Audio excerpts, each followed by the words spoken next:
Bismillahirrahmanirrahim. Assalamualaikum warahmatullahi wabarakatuh.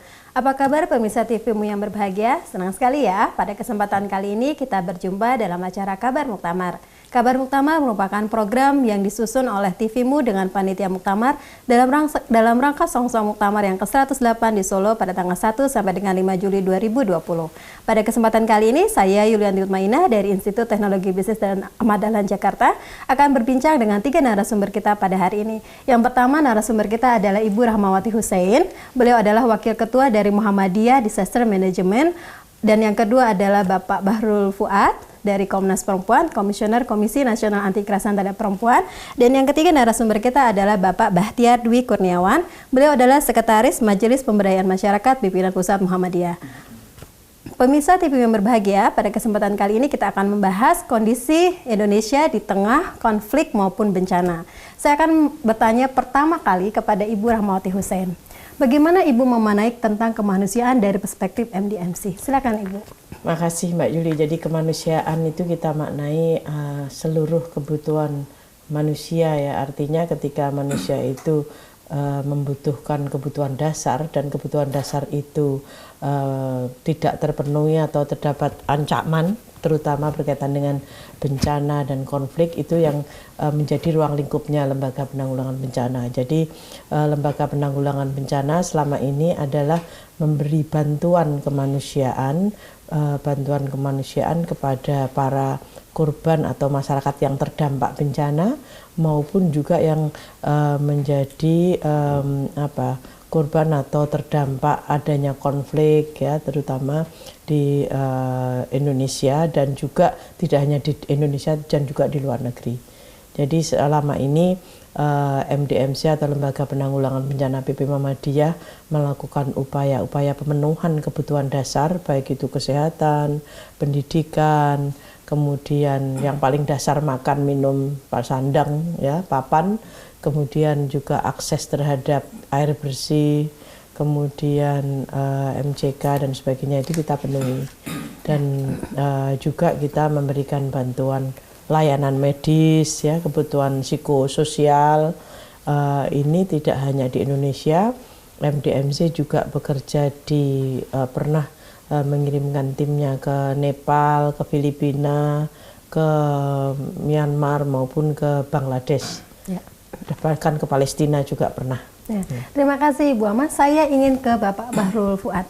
Bapak, karena Bapak sebagai komisioner dari Komnas Perempuan, di mana Komnas Perempuan itu adalah salah satu dari National Human Rights Institution atau lembaga HAM negara. Bagaimana kemanusiaan dalam perspektif Komnas Perempuan, apalagi Komnas Perempuan adalah lembaga yang fokus pada isu penghapusan kekerasan terhadap perempuan? Iya, sebenarnya sebagai lembaga hak asasi manusia, lembaga nasional hak asasi manusia, Komnas Perempuan memiliki mandat untuk pemenuhan dan perlindungan terhadap hak asasi manusia, khususnya untuk para perempuan. Di era sekarang ini memang tantangannya semakin kompleks, karena banyak bentuk-bentuk kekerasan terhadap perempuan itu tidak hanya terjadi di dunia nyata, tapi juga di dunia maya. Nah, ini kemudian kami para penggiat hak asasi manusia memang dituntut untuk lebih cermat, lebih kreatif di dalam melindungi dan memperjuangkan pemenuhan hak para perempuan. Ya. Terima kasih Bapak. Kemudian saya ingin ke Bapak Bahtiar. Kalau membedakan ataupun ada nggak sih persamaan yang sangat signifikan memaknai kemanusiaan dari perspektif lembaga yang Bapak pimpin? Kalau kemanusiaan dalam perspektif Majelis Pemberdayaan Masyarakat adalah bagaimana Muhammadiyah itu mampu atau memberikan penyantunan kepada masyarakat, dalam hal ini masyarakat yang miskin, lemah, dan marginal atau vulnerable people, seperti itu. Jadi kalau yang menjadi bagian dari kami Majelis Pemberdayaan Masyarakat di Muhammadiyah ini adalah bagaimana kita mampu meningkatkan taraf hidup, ya, meningkatkan pendapatan masyarakat, memberi makan pada orang miskin, itu sebagai wujud keberpihakan kita kepada kemanusiaan. Jadi ada beberapa fase, ya, dari Muhammadiyah memberdayakan masyarakat itu, karena pertama adalah perintah daripada agama itu sendiri, bahwa kita harus berpihak, kita harus memajukan orang miskin, orang-orang yang teraniaya seperti itu. Di samping itu juga kita ada tugas institusi, jadi kerja-kerja pemberdayaan itu adalah amanah daripada organisasi. Berdasarkan Muktamar Muhammadiyah di Makassar kemarin, ada banyak tahapan yang harus dilakukan oleh Muhammadiyah dalam bidang pemberdayaan masyarakat, khususnya adalah masyarakat miskin, masyarakat kecil, masyarakat yang marginal, khususnya untuk meningkatkan taraf hidup mereka supaya bisa punya standar hidup lebih baik seperti itu. Ya, terima kasih. Jadi jelas ya pemirsa TVMU, perbedaan secara signifikan maupun persamaan memaknai kemanusiaan dari 3 lembaga yang hadir di antara kita. Nah, saya ingin kemudian melanjutkan pertanyaan saya tentang gerakan, karena kita mengusung tema Jalan Baru Gerakan Kemanusiaan Muhammadiyah sebagai tema besar dari Muhammadiyah, Milad Muhammadiyah dan Muktamar yang ke-108 ini.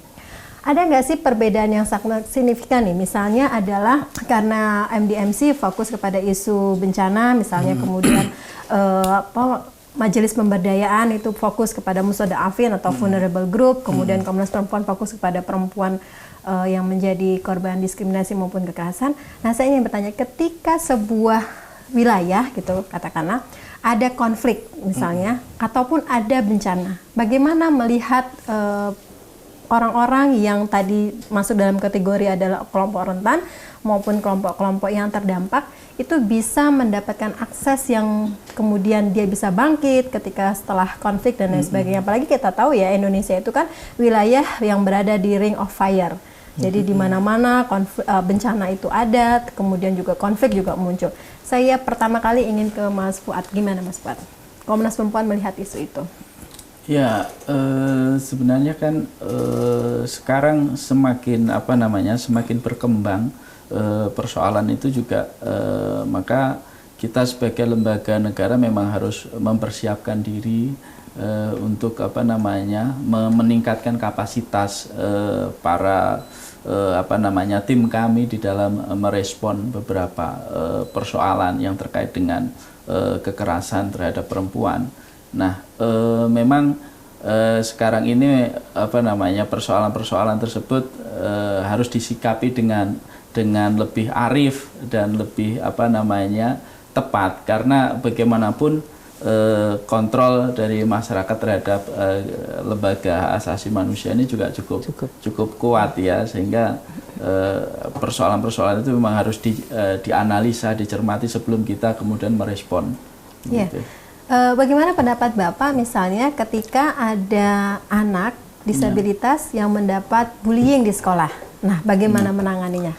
Ya, sebenarnya memang ini persoalannya kan tingkat pemahaman masyarakat kita terhadap disabilitas ini kan masih sangat rendah. Jadi masyarakat memang masih memberikan stigma negatif yang cukup kuat kepada teman-teman kita yang disabilitas, dan penerimaan terhadap disabilitas di masyarakat kita masih sangat rendah.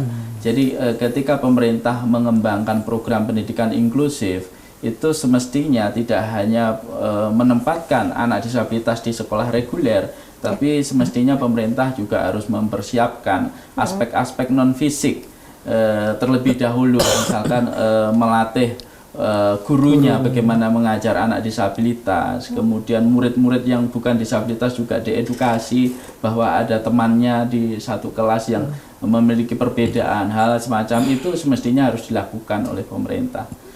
Tapi seperti yang terjadi beberapa waktu yang lalu, ini memang ketidakpahaman baik di tingkat masyarakat maupun di pemerintah lokal terhadap persoalan disabilitas ini di sekolah inklusif. Jadi solusinya kemudian memindahkan anak dari sekolah itu kemudian ke sekolah luar biasa, dan apalagi ditambah mau menutup sekolahan yang sudah melakukan itu. Ini sesuatu yang menurut saya sangat jauh dari spirit perjuangan dari pendidikan inklusif itu sendiri. Ini menunjukkan bahwa pemerintah dan masyarakat masih belum paham sama sekali tentang pendidikan inklusi itu. Ya. Terima kasih Mas Bahrul.